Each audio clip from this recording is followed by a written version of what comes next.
এটি কোরআনের কথা। হে মোহাম্মদের অনুসারীরা, একটু ভেবে উত্তর দাও, তোমাদের আল্লাহ তোমাদের ক্ষুধা আর দারিদ্র্য ছাড়া আর কি দিয়েছেন?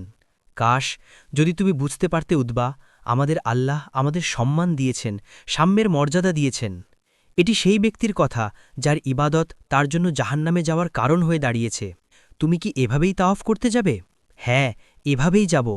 তোমার কি মাথা খারাপ হয়েছে? এই কাপড় পরে যাবে? এই কাপড় খুলে ফেলো। আল্লাহর ঘরের তাওয়াফ সেভাবেই করো যেভাবে তুমি পৃথিবীতে জন্মেছিলে, উলঙ্গ হয়ে। তোমার মানে কি, কাপড় ছাড়া? হ্যাঁ, একদম তাই। এটি আল্লাহর সেই আদেশের কথা যা দিন এবং দুনিয়াকে এমন এক বন্ধনে বেঁধেছে যা কেয়ামাত পর্যন্ত খোলা সম্ভব নয়। সাবাস বেটা, তাড়াতাড়ি এই খারাপ খেজুরগুলো ভালো খেজুরের নিচে চাপা দিয়ে দাও। কিন্তু বাবা, এটা তো ভুল। আরে বেটা, ব্যবসায় এসব চলে, তুই তাড়াতাড়ি কাজ শেষ কর, আমি নামাজ পড়ে আসছি।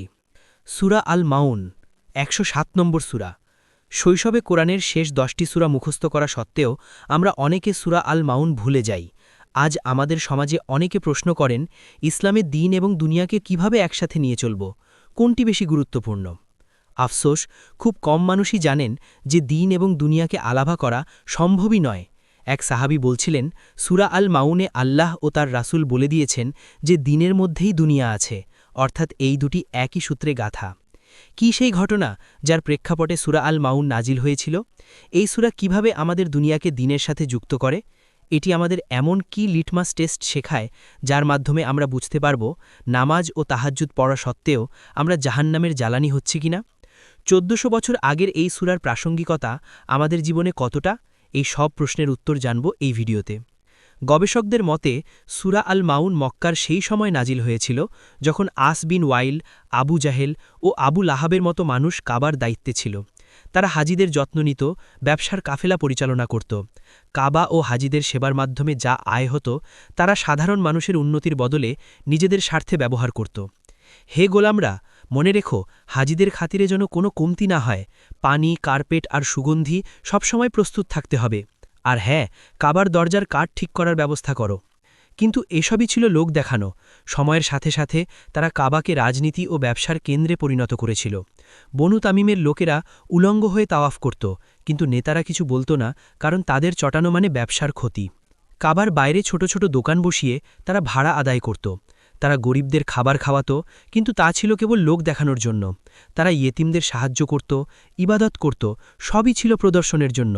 সমাজের দরিদ্র ও অসহায়দের জন্য তাদের মনে কোনো জায়গা ছিল না, সেখানে কেবল ক্ষমতার দাপট চলত। ৫ বছরের শিশুকেও তারা দাসের মতো ব্যবহার করত।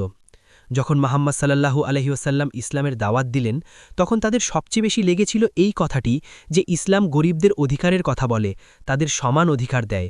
তারা ভাবত, এই দাসরা যদি আমাদের সমান হয়ে যায় তবে আমাদের কাজ কি করবে? আমরা কি তাদের সাথে বসে খাবার খাব? মক্কার এক ছোট ইয়েতিম ছেলে, যার বাবা মারা যাওয়ার সময় তার সব সম্পদ আবু জাহেলের কাছে আমানত রেখে গিয়েছিল। ছেলেটি ক্ষুধার্ত অবস্থায় ধুলোবালি মাখা পায়ে আবু জাহেলের কাছে যায় নিজের অধিকার চাইতে। আবু জাহেল তার বন্ধুদের সাথে আমোদ ফুর্তিতে ব্যস্ত ছিল। ছেলেটি যখন তার বাবার আমানত ফেরত চায়, আবু জাহেল তাকে কঠোরভাবে ধমক দিয়ে তাড়িয়ে দেয়। ছেলেটির মন ভেঙে চূর্ণ বিচূর্ণ হয়ে যায়। কুরাইশ নেতারা মজা করে ছেলেটিকে বলে, তোমার সম্পদ কেবল মোহাম্মদই পাইয়ে দিতে পারেন, যাও, তার কাছে যাও। তারা ভেবেছিল মোহাম্মদ ও আবু জাহেলের মধ্যে ঝগড়া লাগবে আর তারা তামাশা দেখবে। ছেলেটি দৌড়ে আল্লাহর রাসূলের কাছে যায়। নাবিজি সব শুনে সাথে সাথে উঠে দাঁড়ান এবং ছেলেটির হাত ধরেন। তিনি আবু জাহেলের কাছে গিয়ে শান্ত স্বরে বললেন, এই এতিমের সম্পদ তাকে ফেরত দাও। নাবিজিকে দেখে আবু জাহেল এতটাই আতঙ্কিত হয়ে পড়ে যে বিনা বাক্য ব্যয় সে আমানত ফেরত দিয়ে দেয়। তার সঙ্গীরা অবাক হয়ে জিজ্ঞাসা করলে আবু জাহেল কাঁপতে কাঁপতে বলে, মোহাম্মদকে দেখে আমার মনে হচ্ছিল কোনো অদৃশ্য শক্তি আমাকে মাটির সাথে মিশিয়ে দেবে। আল্লাহ এই সূরায় কোনো ব্যক্তির নাম নেননি, বরং গুণের কথা বলেছেন। এটি একটি সমালোচনামূলক সূরা, সূরা অফ ক্রিটিসিজম। ১. আপনি কি তাকে দেখেছেন যে বিচার দিবসকে অস্বীকার করে? আর রাআইতাল্লাযী ইউকাযিবু বিদ্দীন। এখানে দিন মানে পরকাল বা বিচার দিবস, যারা ভাবে তাদের কাজের কোনো হিসাব দিতে হবে না। ২. সে তো সেই ব্যক্তি যে ইয়েতিমকে ধাক্কা দেয়, ফাযালিকাল্লাযী ইয়াদুক্কুল ইয়াতীম, অর্থাৎ যে ইয়েতিম ও অসহায়দের অধিকার হরণ করে এবং তাদের সাথে খারাপ ব্যবহার করে। ৩. এবং সে অভাবগ্রস্তকে অন্নদানে উৎসাহিত করে না, ওয়ালা ইয়াহুদ্দু আলা তআমিল মিসকিন, আয়াতে তাওয়ামিল মিসকিন বলা হয়েছে, যার অর্থ এই খাবারটা মিসকিনেরই অধিকার যা আপনি নিজের কাছে আটকে রেখেছেন। আপনি নিজে তো দেনই না, অন্যদেরও দিতে বলেন না। 4 অতএব সেই নামাজিদের জন্য ধ্বংস। ফাওয়াইলুল্লিল মুসল্লিন। 5 যারা তাদের নামাজ সম্বন্ধে অসতর্ক। আল্লাযীনাহুম আন সলাতিহিম সাহুন। এখানে নামাজের ভেতরের ভুলের কথা বলা হয়নি, তা মানুষের সাধারণ বৈশিষ্ট্য, বরং নামাজকে অবহেলা করা বা দেরি করে পড়ার কথা বলা হয়েছে। যারা নামাজকে একটি বোঝা মনে করে তাড়াতাড়ি শেষ করতে চায়। 6 যারা লোক দেখানোর জন্য তা করে। আল্লাযীনাহুম ইউরাউন, অর্থাৎ তাদের ইবাদত আল্লাহর জন্য নয়, মানুষের প্রশংসার জন্য। 7 এবং নিত্য প্রয়োজনীয় ছোটখাটো সাহায্যদানে বিরত থাকে। ওয়ায়ামনাউন আল মাউন।